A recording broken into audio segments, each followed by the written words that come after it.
It is market update time, and we are going to be reviewing data from December 2024, the last month of the year, and we're going to be providing a summary of what's been happening in Brisbane in the house market and the unit market. We hope you enjoy this episode. Welcome to the Brisbane Property Podcast with your hosts Melinda and Scott Jennison. Hi everyone, and welcome to the Brisbane Property Podcast with Scott and Melinda Jennison and a market update from December 2024. That's right. In this week's episode, we're going to be running through the final month's data from 2024, wrapping up a fantastic year of growth here in Brisbane. And of course, for anyone that may have seen news headlines early in January when you were still probably on holidays, you may have seen national headlines show that property values have declined for the first time in several months. However, that's absolutely not the case here in Brisbane. And in fact, we're going to dive into some data from both CoreLogic and also PropTrack because there were some slightly different results, and it was quite interesting to see how the media interpreted those results and shared that information with the community through their stories. So we're going to dive into that today. Now, I know we do talk a lot when we go through the market updates of how the market performs also through holidays. So keeping in mind, December, January, we're talking school holiday time. Yes, we are. And everyone back in, I know that Queensland goes back after the Australia Day long weekend, and I think most of the other states are similar to that. So it is affected a little bit by the school holidays, and we talked to people about this a little bit. But again, we've seen Brisbane perform well in December, dwelling values rising by 0.5% for the month.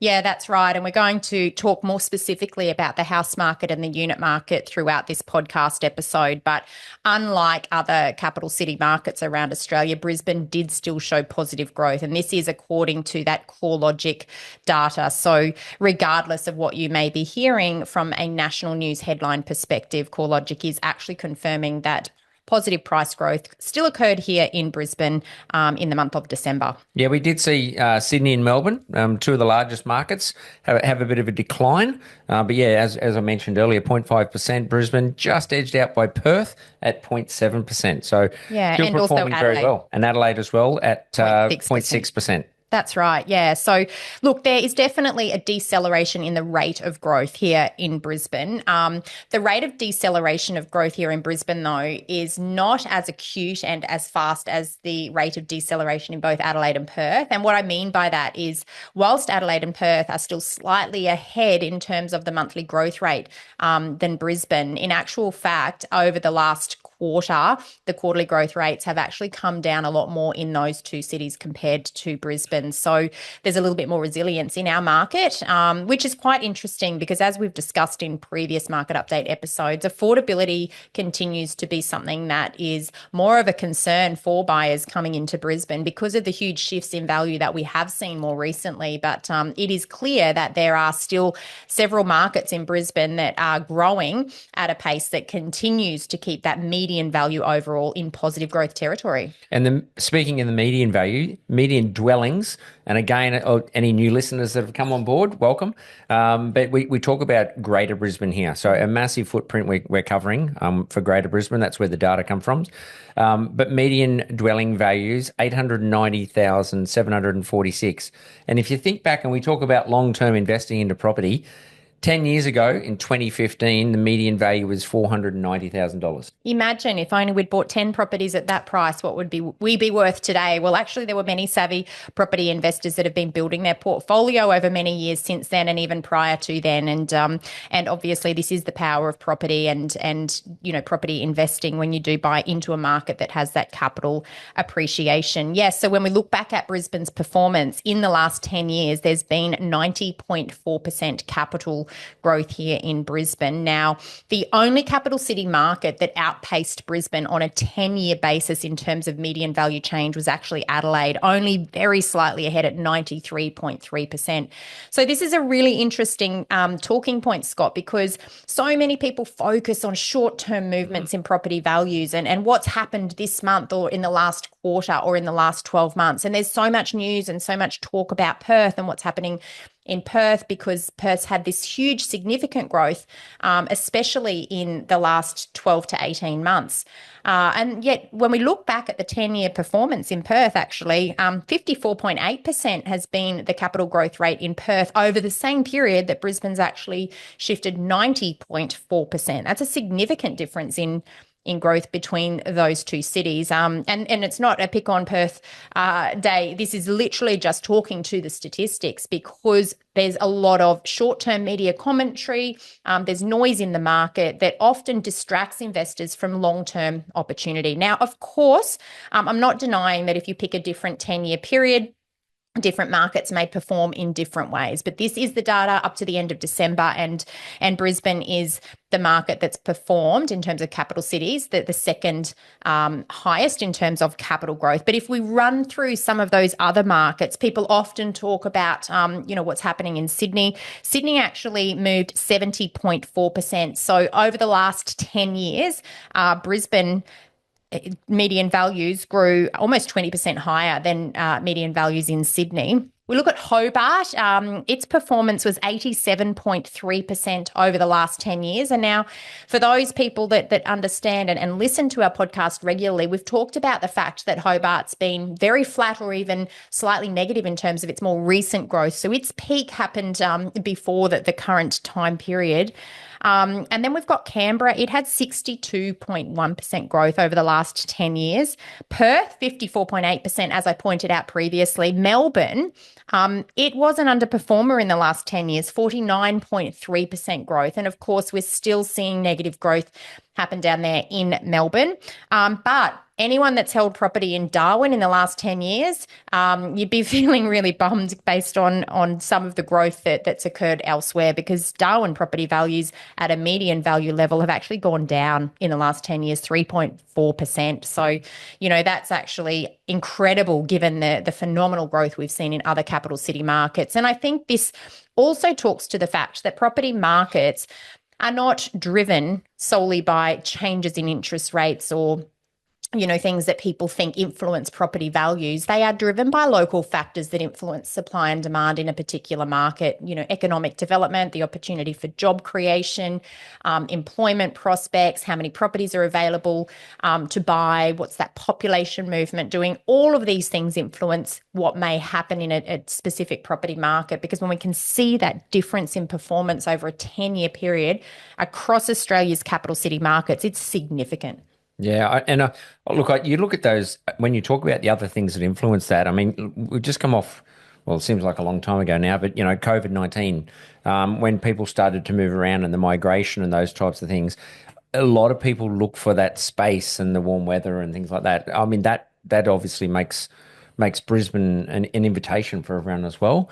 I do talk about the weather occasionally on the podcast, but just to let people know, it's pretty hot and humid up here in Brisbane at the moment. We're getting a lot of rain. A lot of rain this summer. Bit of a wet summer. But, it does have a big influence on different capitals around the place as well. And then obviously the changes, we've got the Olympics coming and all those types of things. That's going to have an effect again going forward. So, if you look at the 10 years that have gone, and then if you look 10 years in the future, again, as you just said, I wish I'd bought 10 of those at $490,000.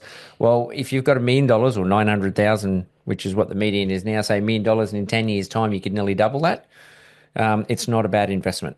Let's see if that happens as well. And of course, our projection is certainly not that all locations will perform in the same way in the future. Past performance confirms that is definitely the case. And of course, if you are a regular listener on this podcast, you'll also know that we talk about Brisbane as not being a single property market.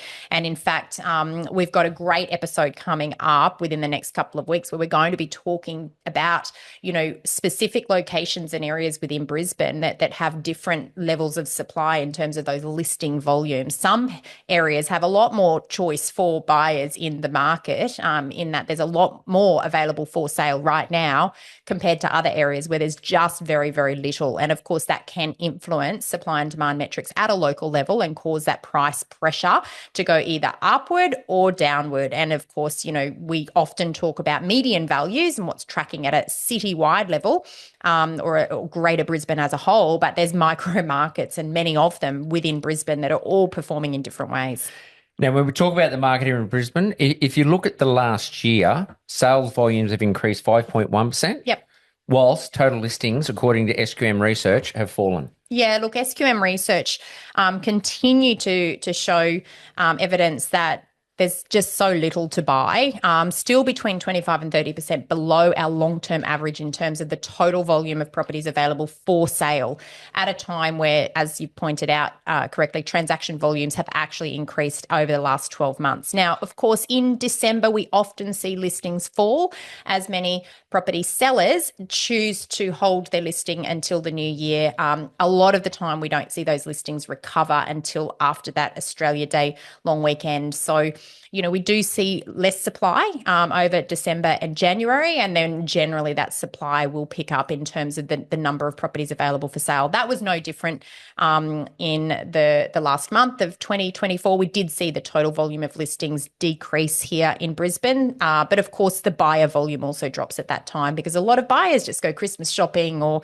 they start their holidays early. Of course, school holidays commence. So, a lot of people park their plans for either purchasing a home or an investment property until after that Christmas or festive season. Obviously, when we talk about the listings and we talk about the demand side of it, I mean, as we said, some of the key drivers here are you've got your strong interstate migration. Yep. Employment, it's a sustained growth in the employment side of it, and the infrastructure and the investment side of it. That is really, really strong. 40% of housing finance commitments in Queensland are from investors. That's right. Yep. And then your home buyers make up about 25.2%. Yeah, it's really a strong investment volume when it comes to purchasing in Queensland. And of course, that data is across all of Queensland. And we understand there are some regional areas that are performing exceptionally well, and they tend to attract those hotspot investors that are looking for the next big thing. But 40%, so that's a lot of the total finance commitment. So property investors very active throughout the state. But look, anecdotally through our own inquiry, I can absolutely 100% confirm that there are a lot of property investors still very interested here in Brisbane, looking for that long-term opportunity for strong growth in the next 8 to 10 years, especially as we have this huge infrastructure boom and our economy continues to perform so well. First home buyers, 25%. Again, that's it's below a lot of other states, but we have seen the introduction of those first home buyer incentives come in throughout the latter part of last year. We've also recently seen the state government introduce some new opportunities for first home buyers where they can rent a room to generate additional income without stamp duty penalties. Again, that's actually further incentive to try and get more first home buyers into the market as well. And I'm sure we'll see more of these types of things roll out to encourage more people to purchase a home and get them out of the rental market.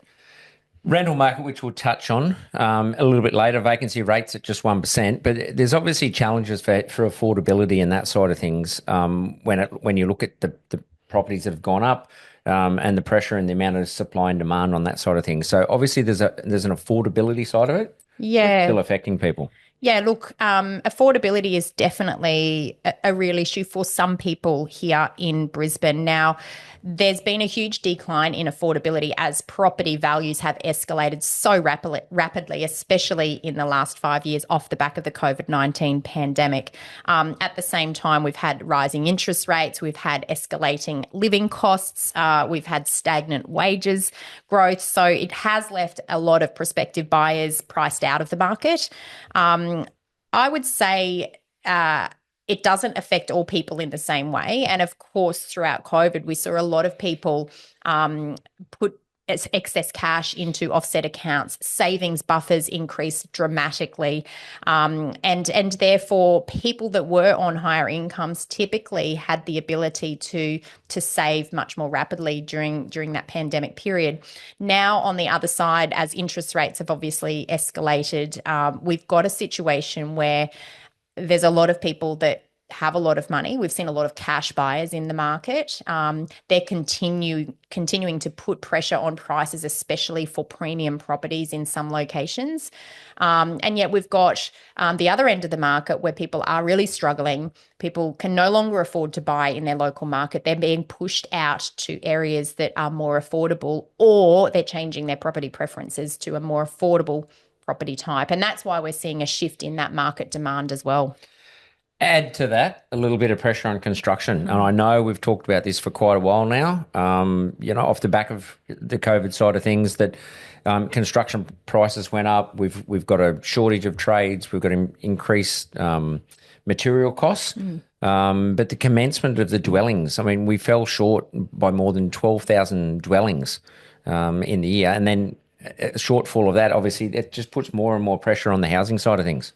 That's right. So that's a really important number for people to understand. The South East Queensland Regional Plan has targets in place for the number of dwellings that need to be built to keep up with the population growth of our region. And Scott, you've correctly quoted 12,000 dwellings we were short just in 2024 alone. So that's a deficit to meet the necessary demand based on the South East Queensland Regional Plan. So that's a significant shortfall in new housing supply that we really haven't met.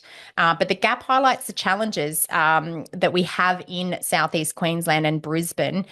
We have developers with ambitious goals, but we have consumers who will only pay a certain price for a particular product. And if the price that a developer has to pay to bring a property to the market is not in line with the price that a consumer might be prepared to pay, then developers will actually hold off those projects, and then that new supply doesn't come to the market. So, that's a significant issue that we have in South East Queensland at the moment. Keeping in mind that based on the South East Queensland Regional Plan, our region is projected to grow to almost 6 million residents by 2046, and therefore we will require an additional 900,000 homes to be built to accommodate this influx of people. So we really need to start keeping up now to avoid more and more shortfalls coming into place. As I said earlier, I mean, the construction costs, labour shortages, so all those types of things are causing delays, and also the extra cost on the properties as well to actually bring them to the market. And it's making it really hard for developers to do those types of developments as well. They tend to go for a little bit more of the unique type of buildings. Yep. A little bit more niche sort of markets where they can actually add a little bit more expense to them. Previously, we talked and we mentioned to our listeners that one of the developers in Brisbane was doing a 2-bedroom unit. To get the 2-bedroom unit out of the ground was costing $1.2 million. Yeah. So it's a different market. And that obviously puts pressure on the unit market as well. We've got a massive shortfall of units as well. Yeah, and just for clarity, the quote that you've provided there, Scott, was an inner city unit development on the river. So we're talking at premium land here in Brisbane.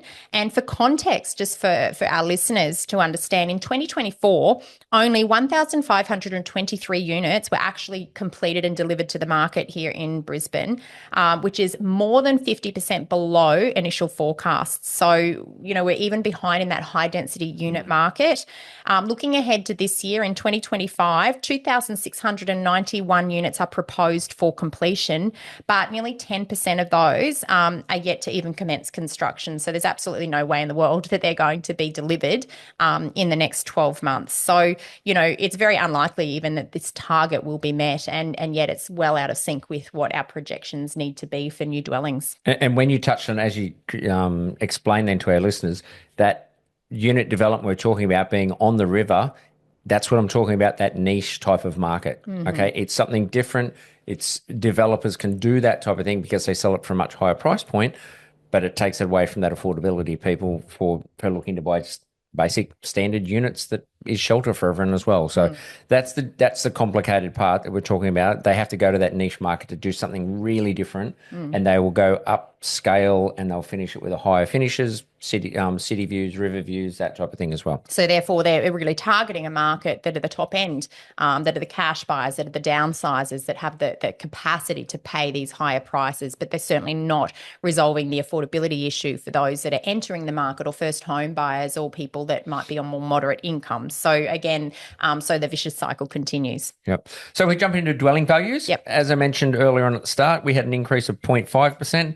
That would follow a 0.6% increase in November. That's right. Quarterly dwelling values rose by 1.3%. Yep. Annual growth, 11.2 and we're talking dwellings here, and then the median value for dwellings, $890,746. Yeah, look, and, I think that it's important to note that the dwelling value increase was higher in the lowest 25% of dwelling values as well.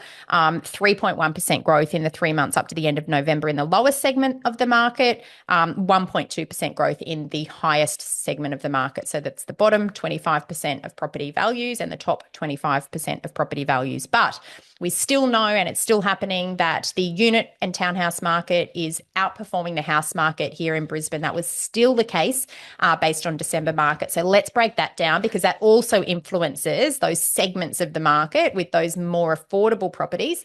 A lot of those being made up by the unit and townhouse segment of the market as well. Okay, so let's jump into house values. So median house values increased 0.4% in December, bringing the quarterly growth to 1.1%.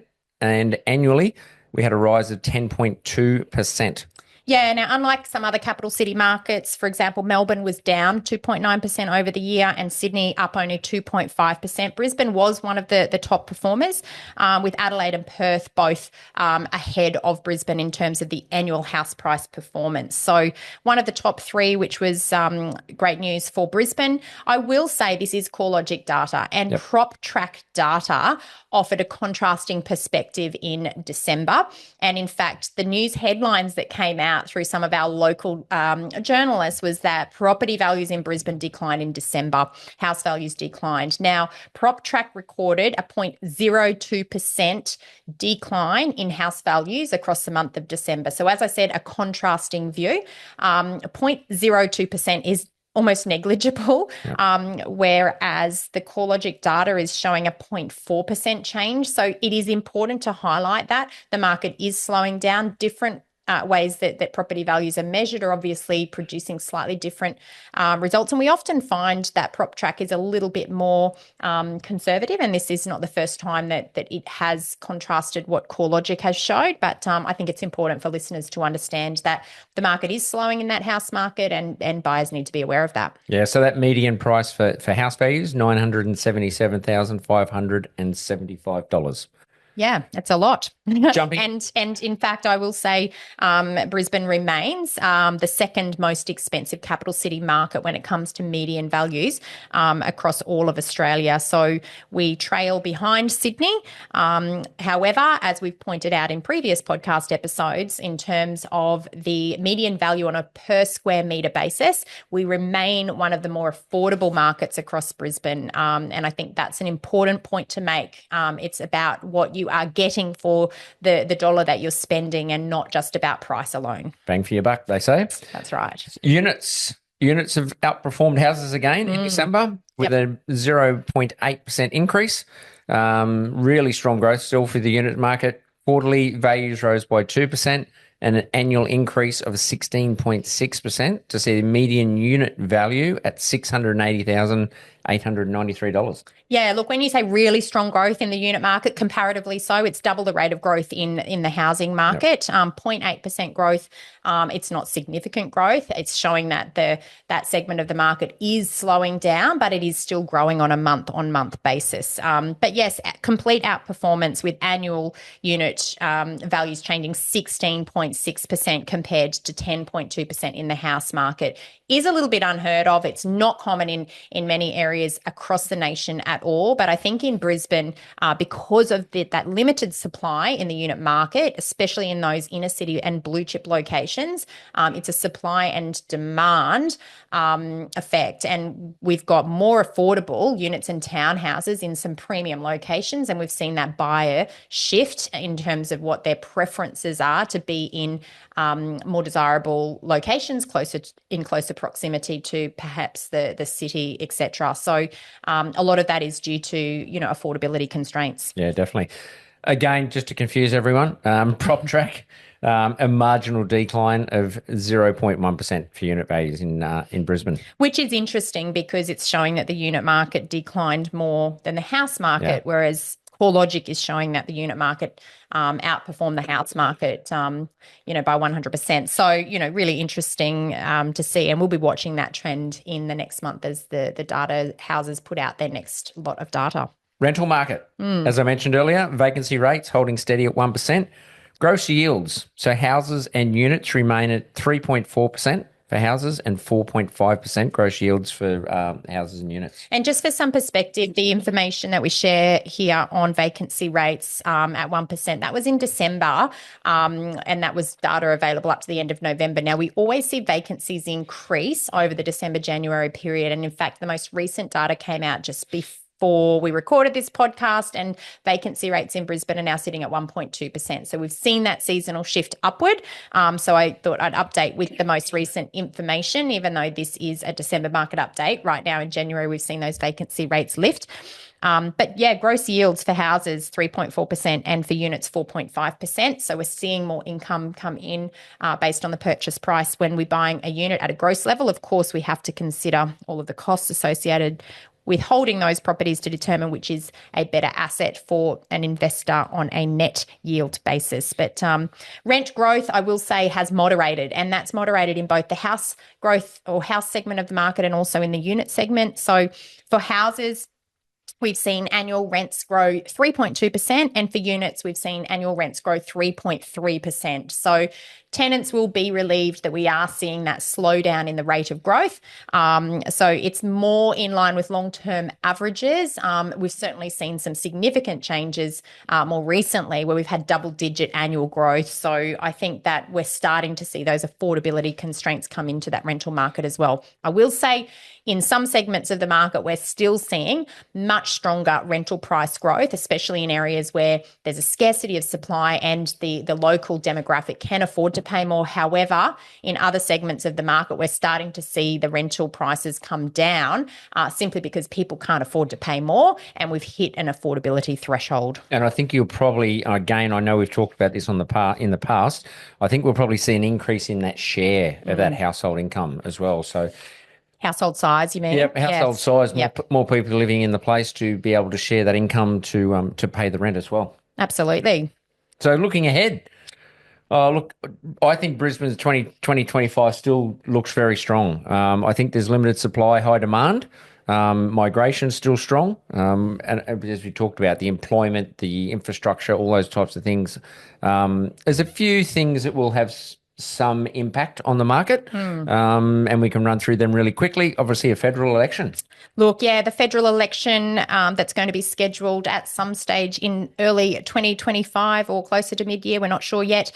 It is expected to slow down housing activity. It usually has this effect because historically any policy announcements or potential incentives for home buyers that can actually help to shape buyer behaviour. So we'll be looking out with interest on any announcements that are made in the lead up to that election.